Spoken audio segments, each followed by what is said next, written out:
Bravo Timnas teman-teman ya. Halo, kembali lagi bersama gue aja sini, netizen yang suka ngebahas bola. Pertandingan yang sangat menegangkan sekali, dimana Indonesia memilih untuk bermain bertahan ya. Itu yang membuat kondisi menegangkan gitu ya di pertandingan tadi. Dan akhirnya Indonesia mendapatkan kemenangan penting, kemenangan yang sangat penting, dimana kemenangan ini didapatkan lewat gol semata wayang dari striker baru kita, yaitu Ole Romeni, lewat assist dari Marcelino Ferdinand. Ini adalah gol yang sangat mahal, gol yang membawa kita untuk sementara di atas angin ya dari Bahrain dan Cina. Kita berada di peringkat keempat dengan 9 poin ya, kalah 1 poin dari Arab Saudi karena tadi Arab Saudi imbang dengan Jepang. Kemudian tertinggal 4 poin dari Australia karena Australia menang melawan Cina dengan skor 0-2. Oke, kita akan breakdown sedikit pertandingannya. Ini sekali lagi menurut penilaian gue ya. I'm so sorry, meskipun kita menang, menurut gue Patrick Kluivert ini masih terlalu banyak kekurangan di game ini. Masih terlalu banyak kekurangan.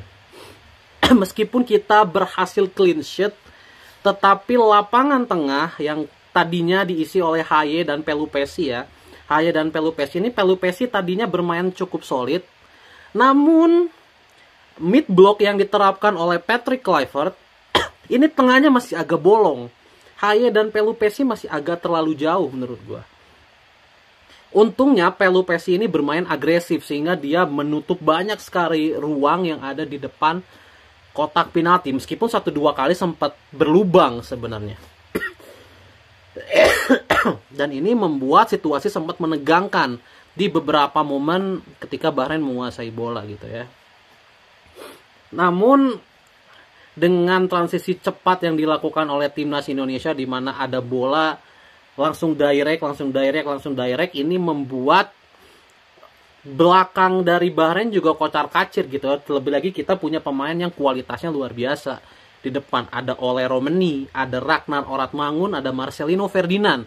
Dimana 3 pemain ini ada 3 pemain yang very skillful, sangat bisa mengacak-ngacak pertahanan. Dan tadi kelihatan banget trio ini, terutama Marcelino dan Ole ini sangat bisa dalam mengacak-ngacak pertahanan dari Bahrain. Dan terbukti di pertandingan ini kombinasi dari ketiganya ini menghasilkan banyak sekali peluang. Sayang hanya 1 gol ya. Padahal kita itu punya 4 peluang besar. Kita punya 4 peluang besar yang harusnya bisa kita konversi menjadi gol. Ada dari Marcelino 2 kali ya. Ada dari Marcelino 2 kali, benar. Ada dari Eliano sekali. Dan ini sayangnya gagal gitu ya. Ini kalau salah satu jadi gol aja ini bisa kill the game gitu ya. Oke, kita akan bahas dulu dari babak pertama. Babak pertama Indonesia ini langsung bermain ngepres sebenarnya. Langsung bermain ngepres. Berusaha untuk memegang bola sebanyak mungkin. Namun transisi negatif yang dilakukan oleh timnas Indonesia ketika kehilangan bola ini berjalan jauh lebih baik dibanding menghadapi Australia, di mana transisi negatif yang dilakukan oleh timnas Indonesia ini tidak serusuh kemarin, di mana menciptakan terlalu banyak lubang di depan defender dari timnas Indonesia. Sekarang ini lubangnya itu bisa ditutupi oleh Joy Pelupesi. Lubangnya ini bisa ditutupi oleh Joy Pelupesi, ditambah ketika Joy Pelupesi lewat ada Hafner dan Rido yang bermainnya luar biasa solid. Hafner dan Rido ini luar biasa bener. Seperti yang gue bilang di video sebelumnya, kayaknya Jay Itzes ini lebih cocok bermain dengan tipikal back yang agresif kayak Hafner dan Rido. Dimana ketika dalam situasi ya, gelandang ini sudah lewat, ibaratnya Hafner ini cepat sekali dalam menutup ruang gitu ya. Juga Rido di kanan, cepat sekali menutup ruang. Jadi Itzes ini hanya tinggal menunggu kalau misalkan ada crossing yang datang, dia tinggal potong gitu ya. Jadi kombinasi ini yang lebih kelihatan dibanding lawan Australia kemarin, di mana Itzes dan Hilgers ini kayak kebingungan gitu, siapa yang harus ngepres, siapa yang harus motong crossing gitu ya. Itu pembagian jobnya agak kurang jelas kalau Idzes dan Hilgers yang bermain bersama-sama. Tapi kalau ada Rido dan Hafner, Rido dan Hafner ini luar biasa jujur. Di pertandingan kali ini luar biasa, dimana dia benar-benar menutup segala celah yang ada di belakang, dimana memang Rido dan Hafner ini memang tipikal back yang agresif kan, sehingga membuat babak pertama itu Indonesia jujur mainnya lumayan nyaman sebenarnya, namun di babak kedua Indonesia ini mulai tidak ngepres lagi, mulai bermainnya lebih deep ke belakang ya, membiarkan Bahrain memegang bola. Dan sayangnya di babak kedua mungkin karena stamina juga ya kan, Tom Haye menurun, Pelupesi menurun, sehingga Haye pun langsung diganti oleh Jenner ya kan. Di menit 60-an ya, baru menit 60-an udah diganti. Kemudian melihat masih ada lubang di tengah, akhirnya salah satu striker yaitu Ragnar itu diganti sama Kambuaya. Dan Kambuaya menurut gue sukses untuk menutup lubang yang ada di tengah. Dimana Kambuaya ini ketika ada bola datang di posisi mid block ya, di posisi mid block, Kambuaya langsung bisa menutup. Tadi keren banget tuh, jujur Kambuaya ini mainnya.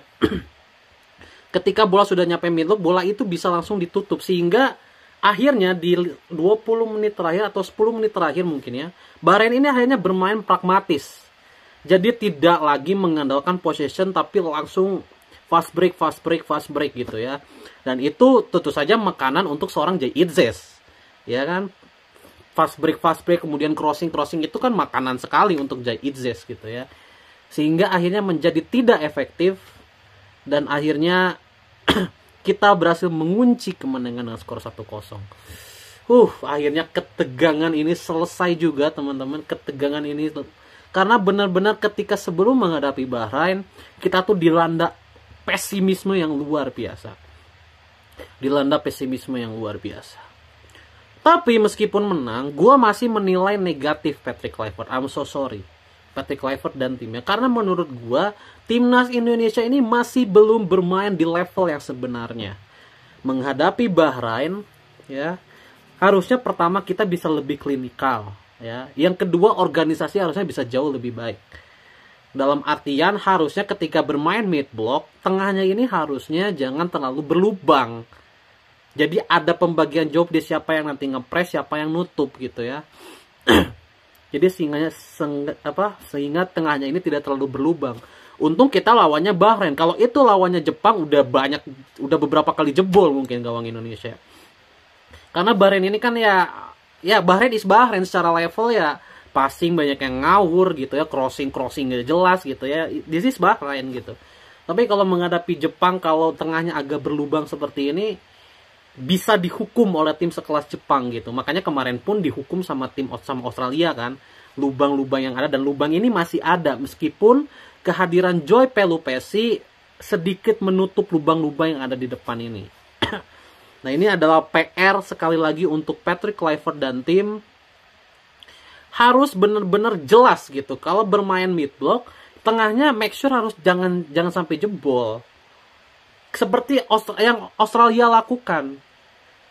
Australia itu kan menutup Haye dan Nathan sehingga tidak bisa bermain di tengah ya kan, sehingga strikernya harus mundur untuk melakukan kombinasi. Ini kan membuat solid lini belakang Australia. Nah, itu yang harus dilakukan oleh timnas Indonesia kalau mau tengahnya ini tidak berlubang gitu.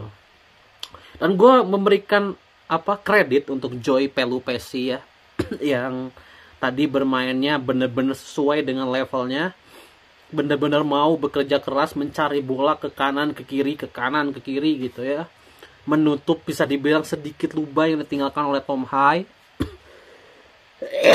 Terutama di babak kedua ya, di babak kedua kelihatan Tom Haye ini sangat menurun, secara stamina sangat menurun, lari aja udah kelihatan berat gitu ya. Tapi Joy Pelupesi ini bertenaga sekali sampai 90 menit. Tidak terlihat kalau Joy Pelupesi ini mengalami kesulitan dalam beradaptasi. Benar-benar sangat mudah Joy Pelupesi beradaptasi. Dan ini keuntungan luar biasa, kita menjadi sangat tebal gitu ya di tengah. Ada Joy, ada Haye, ada Kambuaya, ada Nathan, ada Ivar.